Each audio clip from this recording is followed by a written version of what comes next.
Good morning student. राजकीय महाविद्यालय फलोदी के यूट्यूब चैनल पर आपका हार्दिक स्वागत है।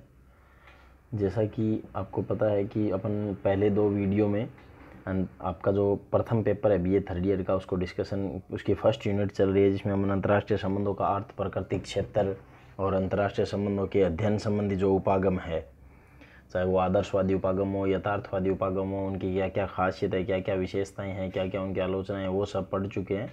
उन्हीं के में अपन कंटिन्यू रखते हुए अंतर्राष्ट्रीय संबंधों के कर्ता, राज्य और अन्य कर्ता, आज अपना ये जो टॉपिक है वो अंतर्राष्ट्रीय संबंधों के कर्ता, यानी अंतर्राष्ट्रीय संबंधों में एक्टर कौन है जो मुख्य भूमिका प्ले करते हैं, मुख्य जो मेन रोल, लीडिंग रोल रखने वाले कौन है, जो भूमिका। इसमें तो जैसे दो चीज़ें हैं, इन्होंने दो का लिखा है, आपके सिलेबस में दो ही लागू होती है, जैसे कर्ता और अन्य कर्ता, यानी मतलब कि actor of international relation, state and the other player.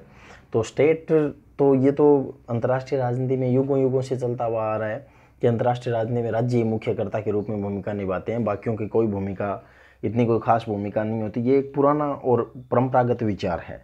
वर्तमान जो विचार है, जैसे उन्होंने ये माना है कि राज्य के अलावा और बहुत सारी संस्थाएं होती है।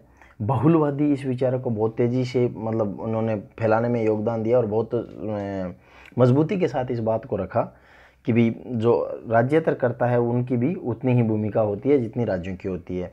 तो स्टार्टिंग में जैसे अगर अपन बात करें से कि अगर शुरुआत में एक ज़माने में जब अंतर्राष्ट्रीय राजनीति है वो राज्य के इर्द गिर्द ही घूमती थी और संप्रभु राज्य ही अंतर्राष्ट्रीय राजनीति के जब प्रभावित करता थे, तो उसने चूँकि कि जैसे ओपेन ही में, तो ओपेन ने में कहा है कि चूँकि अंतर्राष्ट्रीय कानून राज्यों की सहमति पर आधारित है, अतः राज्य ही अंतर्राष्ट्रीय राजनीति के प्रमुख विषय का। तो ओपेनियम हो गए, फ्रेडरिक स्मिथ हो गए और जितने भी यथार्थवादी विचारक है वो सारे लोग हो गए, उन्होंने एक ही चीज़ पर बल दिया। उन्होंने कहा कि राज्य के अलावा और कोई एक्टर नहीं है या और ऐसा कोई कर्ता नहीं है जो भयंकर रूप से प्रभावित करते हो या अंतर्राष्ट्रीय राजनीति को जो किसी भी रूप में प्रभावित करते हो।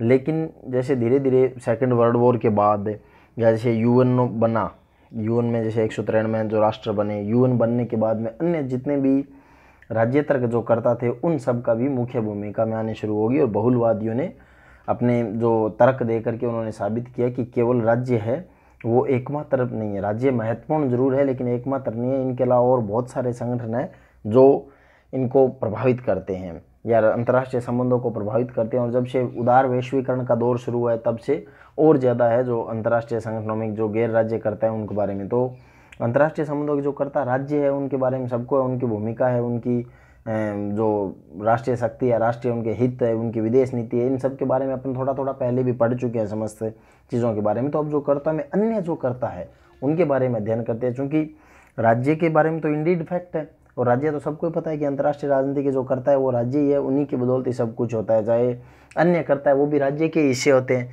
किसी न कोई स्टेट या उनको प्रमोट करता है या उन्हीं में उनकी भागीदारी होती है।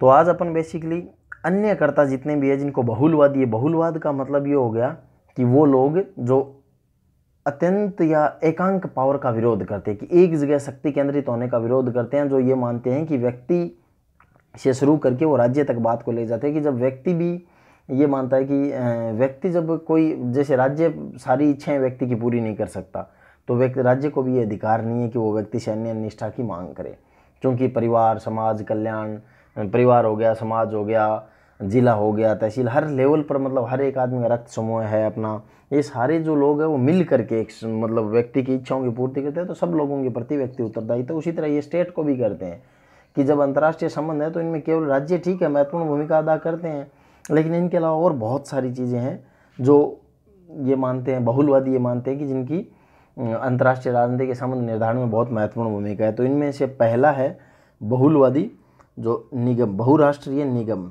यानी जो MNC, जिसको अपन शॉर्ट में पढ़ सकते हैं MNC, मल्टीनेशनल कंपनीज जो है, इनको बहुराष्ट्रीय निगम के नाम से जाना जा सकता है। कि MNC है वो अंतर्राष्ट्रीय संबंधों में MNC किस तरह से रोल अदा करती है इसके बारे में बात करते हैं। कि अगर हम अभी देखें, जैसे अगर बेसिकली एक अध्ययन के अनुसार तो लगभग पूरे संसार में 40,000 के आसपास बहुराष्ट्रीय कंपनियां हैं। जैसे मुख्य अगर अपन जो बहुत ही प्रसिद्ध है, सोनी होगी, Coca Cola, general Motors, Intel, Nestle, ये वो सारी कंपनियां हैं, फोर्ड, ये वो सारी कंपनियां हैं जो किसी न किसी रूप में जो, यानी बहुराष्ट्रीय कंपनी कौन सी होती है पहले उस पर बात कर ले। बहुराष्ट्रीय कंपनियों का वो कंपनियां जिनका व्यापार 2 या उससे अधिक देशों में जिनका व्यापार हो, उनको बहुराष्ट्रीय कंपनियों के या बहुराष्ट्रीय निगम के नाम से मल्टीनेशनल कॉरपोरेशन के नाम से जाना जाता है। तो ये कंपनियां हैं, इन्होंने ये अपना धन संबंधित देश में लगाती है और वहाँ की नीतियाँ भी प्रभावित करती है। कई बार इस तरह का आता है कि यहाँ तक कि चुनाव भी कौन जीतता है और कौन हारता है। कई जैसे अपन उदाहरण के रूप में अगर अपन देखें तो कई बार ऐसा भी होता है कि बहुत सारे देशों में जैसे मतलब कि बहुत सारे देशों में इस तरह की घटनाएं भी घटित हुई है कि जिनकी बदौलत उन्होंने सत्ता तक को परिवर्तन कर दिया बहुराष्ट्रीय कंपनियों ने अपने हितों को ध्यान में रख करके। तो ये जो राज्येतर जो भी है जैसे बहुराष्ट्रीय, क्योंकि ये कंपनियां विश्व राजनीति में पूर्णतः सक्रिय रहती है।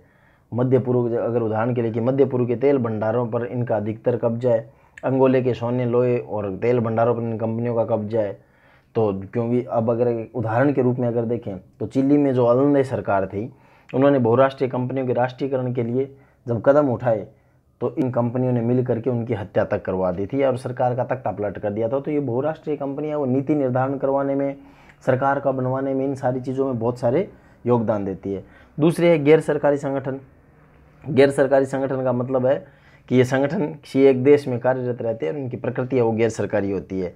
ये बिना कोई स्वार्थ के और बिना किसी लाभ कमाने के उद्देश्य से सक्रिय रहते हैं। गैर सरकारी संगठन का मतलब कि जो नॉन गवर्नमेंटल होते हैं, ये इनका को न तो कोई स्वार्थ होता है न कोई लाभ कमाना होता है और ये कोई देश में कार्यरत रहते हैं और संपूर्ण देशों का अध्ययन करते हैं। दुनिया भर में लगभग 10 से 1000 के आसपास गैर सरकारी संगठन है वो कार्यरत है अभी। जैसे अगर इनमें वैसे मुख्य बात करें जैसे तो अमेरिका में फ्रीडम हाउस हो गया, फ्रांस में मेडिसन सेंस फ्रंटियर्स हो गया, इंग्लैंड में कार्यरत पॉपुलेशन करंसन एंड वाटर एड वगैरह हो गए। तो ये है, तो इन्होंने जैसे गैर सरकारी संगठन है तो ये लोग भी अंतर्राष्ट्रीय राजनीति को प्रभावित करते हैं। उदाहरण के लिए जब 1992 में रियो सम्मेलन हुआ तब और 97 में जो ग्लोबल वार्मिंग पर 1997 में जो ग्लोबल वार्मिंग पर सम्मेलन हुआ तो इन संगठनों ने भाग लेकर के पर्यावरणीय मसले को बहुत ज़्यादा प्रभावित किया था। उसी प्रकार सिएटल में भी जब WTO का तीसरा मंत्रिमंडलीय सम्मेलन हुआ था तो इस मंत्रिमंडलीय सम्मेलन में इन लोगों ने प्रदर्शन वगैरह आयोजित किए थे। तो इस प्रकार के ये जो गैर सरकारी संगठन हैं वो पर्यावरणीय मसले और विश्व व्यापार के मसलों पर अपनी महत्वपूर्ण भूमिका अदा करते हैं। तो इन संगठनों का भी अंतर्राष्ट्रीय राजनीति में नीति निर्माण या अंतर्राष्ट्रीय राजनीति को प्रभावित करने की बहुत सारी क्षमताएं हैं। तीसरा है अंतर सरकारी संगठन। अंतर सरकारी जैसे UN हो गया, UNO है या उनके विशिष्ट अंग है जैसे अंतर्राष्ट्रीय श्रम संगठन यूनेस्को, इनका सबका अपना अपना व्यक्तित्व है और इनके वैधानिक अधिकार और कर्तव्य भी होते हैं। स्टार्क और ओपनहाइम जैसे विद्वान तो इनको अंतर्राष्ट्रीय संगठनों के अंतर्राष्ट्रीय कानून का विषय भी मानते हैं। ये मानते हैं कि ये महत्वपूर्ण है। तो ये जो संगठन है इन संगठनों में जैसे अनेक जो क्षेत्रीय संगठन हो गए, चाहे नाटो हो गया, सिंटो हो गया, सेंटो हो गया, वार्सा पैक्ट हो गया। हालांकि अभी वार्सा पैक्ट, सिटो, सेंटो ये सब बचे नहीं है, नाटो अभी भी कार्यरत है। तो इनकी जो एक तरह की इनकी प्रकृति है वो इसी तरह से है, तो इनको रखा जा सकता है। जैसे अब अगर आज के वर्तमान के दौर में बात करें तो सार्क हो गया, आसियान हो गया, G15, G8, हिमक्सेस, ओपेक, ग्रुप 77। तो ये बहुत सारे संगठन हैं जिनकी अंतर्राष्ट्रीय नीतियों के निर्माण में और उनकी भूमिका में और अंतर्राष्ट्रीय राजनीति और देशों के अंतर्राष्ट्रीय संबंधों के बीच में ये बहुत सारी भूमिका अदा करते हैं। जैसे अंतर्राष्ट्रीय संगठन अगर मान लीजिए G77 की बैठक है तो विकासशील देशों की बैठक है, तो विकासशील देश अपने संबंधों का निर्धारण अगर कोई दो देशों के बीच में अगर बात नहीं बन रही हो तो विकासशील देश अपने देशों का जो निर्धारण है वो वहाँ पर वो एक संगठन उनको एक मंच मिलता है जिसके माध्यम से वो बात कर सकते हैं और अपनी अंतर्राष्ट्रीय पटल पर अपनी बात है वो ढंग से रख सकते हैं। इसी प्रकार अंतर्राष्ट्रीय गैर सरकारी संगठन भी है, यानी इंटरनेशनल नॉन गवर्नमेंटल ऑर्गेनाइजेशन। तो इनमें से जैसे अगर बहुत कई तो गैर सरकारी संगठन इतने ज़्यादा फेमस हो गए हैं कि वो पूरे देश की या पूरे संसार में बहुत सारे देशों की राजनीति, जैसे अगर आप एमनेस्टी इंटरनेशनल की बात करें, ग्रीन पीस हो गया, Red Cross, Save the Childrens, केयरटेक, ऑक्सफॉर्म, ये सारे हैं जिनको हर कोई जानता है, ये बहुत सारे फेमस हो गए हैं। जैसे एमनेस्टी इंटरनेशनल तो मानवाधिकारों की श्रेणी में आज भी बहुत सारे देश है जो मानवाधिकारों के जो वैश्विक एक्ट है उसको लगाने में एमनेस्टी इंटरनेशनल ने बहुत महत्वपूर्ण भूमिका निभाई थी। और इसी कारण मानवाधिकारों का संरक्षण और एमनेस्टी के ख्याल से बहुत सारे देश है वो मानवाधिकारों का संरक्षण करने में भी लगे हुए हैं। तो ये बहुत भय भी खाते हैं। तो इस तरह से ग्रीन पीस है तो पर्यावरण की दिशा में, पर्यावरण के लिए ग्रीन पीस जैसा संगठन है वो कार्यरत रहता है। और रेड क्रॉस है वो युद्धरत अगर कहीं संघर्षशील हो तो वहाँ पक्षों को राहत पहुँचाने में रेड क्रॉस का जो योगदान है, तो ये वो मतलब अंतर्राष्ट्रीय संगठन है जो अंतर्राष्ट्रीय राजनीति में एक महत्वपूर्ण भूमिका निभाते हैं। इन चीज़ों को ध्यान रखिएगा कि ये जैसे अगर मतलब कि ये संगठन है वो किस तरह से अपनी भूमिका अदा करते हैं। ये मतलब देशों की विदेश नीति तक प्रभावित करते हैं कि अगर आप विदेश नीति बना रहे हो तो उसमें आपको ध्यान रखना पड़ेगा कि जिसमें मानवाधिकारों का पूर्णतः पूरा उल्लेख होना चाहिए, संघर्ष को टालना चाहिए, ये आज पर्यावरण है तो उसको पर्यावरण की सुरक्षा के लिए, ये सारी चीज़ें हैं वो विदेश नीति और जो अंतर्राष्ट्रीय जितने भी कानून वगैरह बनते हैं तो उन सब में ये लोग हैं या ये संगठन है वो महत्वपूर्ण भूमिका निभाते हैं। दूसरा जैसे धार्मिक संगठन है, तो बहुत सारे धार्मिक संगठन है वो अंतर्राष्ट्रीय राजनीति में सक्रिय है, जैसे क्रिश्चियन चर्च हो गया, रोमन कैथोलिक चर्च हो गया, वर्ल्ड कांग्रेस ऑफ रिलीजन हो गई, विश्व हिंदू परिषद हो गए। तो ये जो धार्मिक संगठन है इन्होंने राष्ट्रीय सीमाओं को तोड़ करके अंतर्राष्ट्रीय स्तर पर अपने प्रोग्राम चलाते हैं। इनका जो काम है वो धर्म का प्रचार प्रसार, धार्मिक संस्थाओं की स्थापना, धर्मावलियों की हितों की रक्षा और धर्म को पृथक पहचान और संस्कृति बनाए रखना है। तो ये भी धार्मिक संगठन है वो भी अंतर्राष्ट्रीय राजनीति को प्रभावित करते हैं।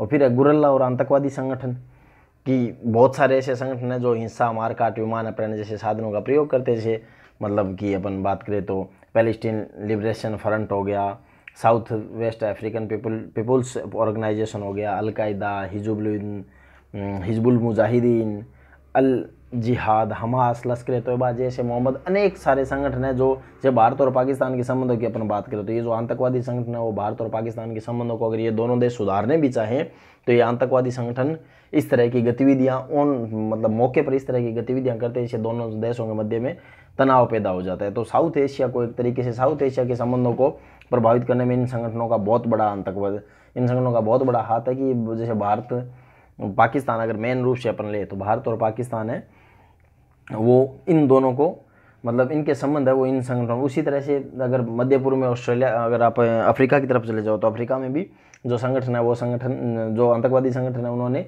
वहाँ के देशों के संबंधों को ख़त्म किया और उसी की बदौलत वहाँ पर शांति स्थापना करने में दिक्कत आ रही है। तो इस प्रकार से अपन देख सकते हैं कि जो राज्येतरकर्ताओं की भूमिका है वो बहुत महत्वपूर्ण होती जा रही है। हम अब वर्तमान समय में जो जिस तरह का दौर आ रहा है जिससे एक दूसरे पर डिपेंडेंसी बढ़ती जा रही है, तो उन देशों को अपन इस चीज़ों को ध्यान में रखते हुए अपन सिर्फ राज्यों का अध्ययन करना सफिशिएंट नहीं है। अंतर्राष्ट्रीय राजनीति को समझने के लिए हमें उन समस्त चीज़ों का अध्ययन करना पड़ेगा जो चीज़ें अंतर्राष्ट्रीय राजनीति को प्रभावित करती है, और उन अंतर्राष्ट्रीय राजनीति में जो अन्य करता है ये भी उतनी ही महत्वपूर्ण होती है। और इन्हीं कारण से, इन अन्य कर्ताओं के कारण ही अंतर्राष्ट्रीय राजनीति में विविधता भी आई है। तो बहुत सारी ये मतलब विविधता जो अंतर्राष्ट्रीय राजनीति में आई है, लेकिन इसका रिवर्स इफेक्ट भी पड़ा है क्योंकि राज्य है वो अब अपने नियमों का निर्धारण, मतलब एक तरीके से आप यूँ कह सकते हैं कि राज्यों की संप्रभुता पर भी आलोचक इस तरह की बातें करते हैं कि इस राज्येतरकर्ताओं की भूमिका बढ़ने के कारण राज्यों की संप्रभुता पर सवाल खड़े हो गए हैं कि वो संप्रभु है या नहीं है, क्योंकि वो अपने निर्णय हैं वो खुद के हितों के लिए नहीं ले सकते और अन्य बहुत सारी जो अन्य चीज़ें हैं वो भी इनको प्रभावित करती है। तो इस तरह से ये अपना एक बहुत ही छोटा सा टॉपिक था कि अंतर्राष्ट्रीय संबंधों के जो कर्ता और अन्य कर्ता है वो किस तरह से इनको मानते हैं। अब इसी के साथ आपकी जो पहली यूनिट है पहले पेपर की वो कंप्लीट हो गई है। नेक्स्ट वीडियो में आपको सेकंड यूनिट अपन ये शुरू करेंगे। ये वीडियो अधिक से अधिक लोगों तक पहुंचाएं और उनको इस बात के लिए प्रेरित करें कि वो ज़्यादा से ज़्यादा चैनल को सब्सक्राइब करें ताकि अधिक से अधिक विद्यार्थियों का लाभ मिल सके। धन्यवाद।